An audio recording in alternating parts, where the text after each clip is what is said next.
اصحاب کہف کون تھے۔ ان نوجوانوں نے جب دقیانوس بادشاہ کی یہ دھمکی سنی تو بڑے پریشان ہو گئے۔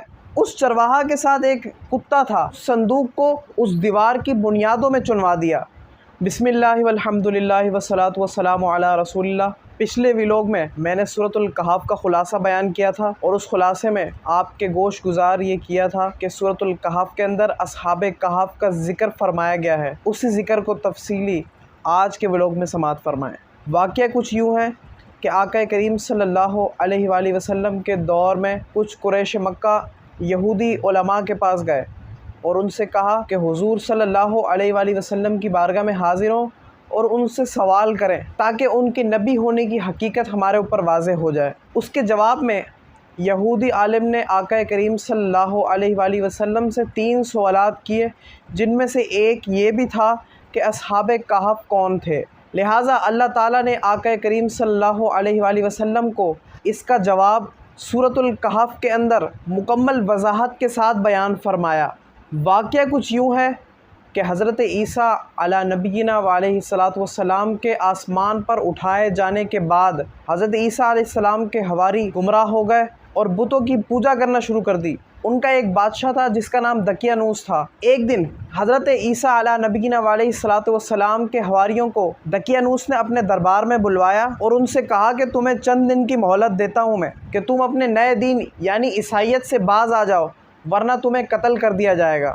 حضرت عیسیٰ علی نبینا علیہ الصلاۃ والسلام کے یہ پیروکار یعنی عیسائی مذہب کو ماننے والے اصل میں یہی اصحاب کہف ہیں، جن کا واقعہ اللہ تعالیٰ نے قرآن مجید کی سورۃ الکہف میں مکمل وضاحت کے ساتھ بیان فرمایا۔ ان نوجوانوں نے جب دقیانوس بادشاہ کی یہ دھمکی سنی تو بڑے پریشان ہو گئے، کیونکہ وہ بادشاہ سے لڑنے کی ہمت نہیں رکھتے تھے اور نہ ہی شہر میں رہ کر عیسائی تعلیمات پر عمل کر سکتے تھے۔ اگر ایسا کرتے تو دقیانوس بادشاہ ان سارے حواریوں کو قتل کر دیتا۔ لہٰذا ان سارے نوجوانوں نے یعنی اللہ تعالیٰ کے نیک بندوں نے وہ شہر چھوڑنے کا فیصلہ فرمایا اور اللہ تعالیٰ کی ذات پر بھروسہ کر کے اس شہر سے نکل گئے۔ راستے میں انہیں ایک چرواہا ملا جس نے ان سے پوچھا کہ آپ لوگ کہاں جا رہے ہیں؟ تو نوجوانوں نے سارا ماجرا بیان کیا تو وہ چرواہا بھی حضرت عیسیٰ علیہ السلام کے حواریوں کے ساتھ ہو لیا۔ اس چرواہا کے ساتھ ایک کتا تھا جس کا نام قرآن مجید میں قطمیر آیا ہے۔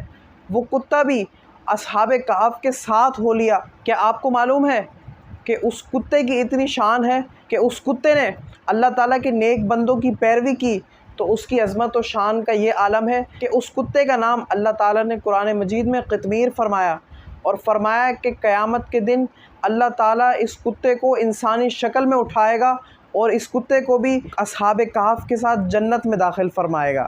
وہ تمام افراد ایک غار میں گئے اور وہاں جا کر چھپ گئے۔ دقیانوس بادشاہ نے جب اصحاب کہف کو تلاش کروایا تو اسے یہ معلوم ہوا کہ اصحاب کہف ایک پہاڑ کی غار میں پناہ گزیر ہیں۔ اسے بہت غصہ آیا اور اس نے حکم دیا کہ اس غار کے منہ پر ایک دیوار بنائی جائے اور اس غار کے منہ کو بند کر دیا جائے تاکہ یہ لوگ اندر ہی مر جائیں۔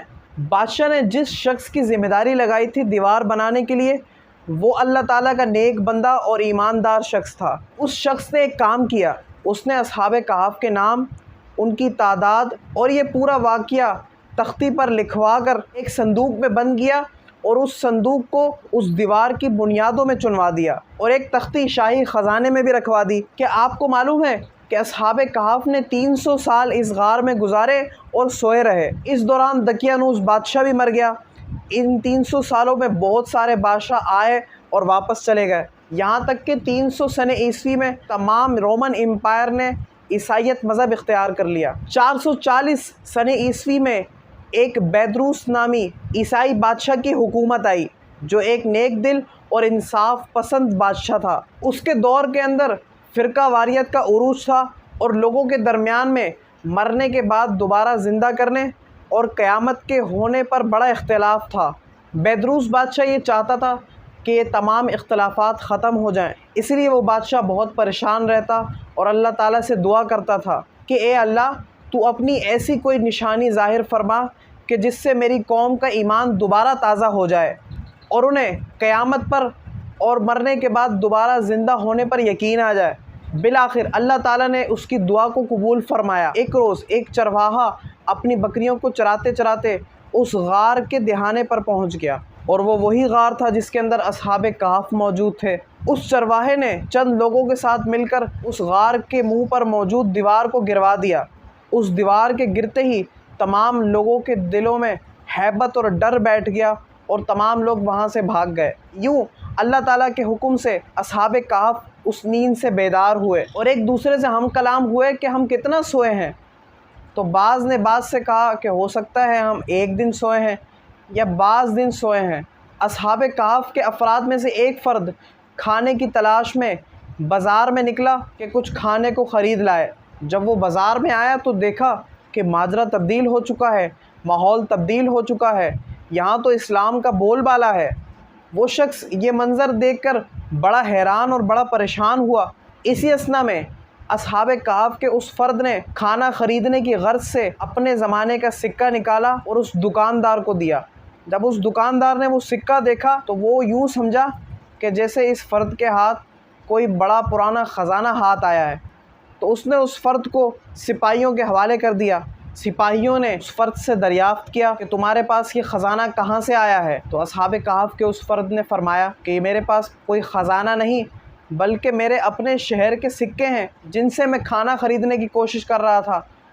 تو وہ سپاہی بڑے حیران اور پریشان ہوئے اور کہا کہ اے نوجوان، تمہیں معلوم ہے کہ یہ سکے کتنے پرانے ہیں؟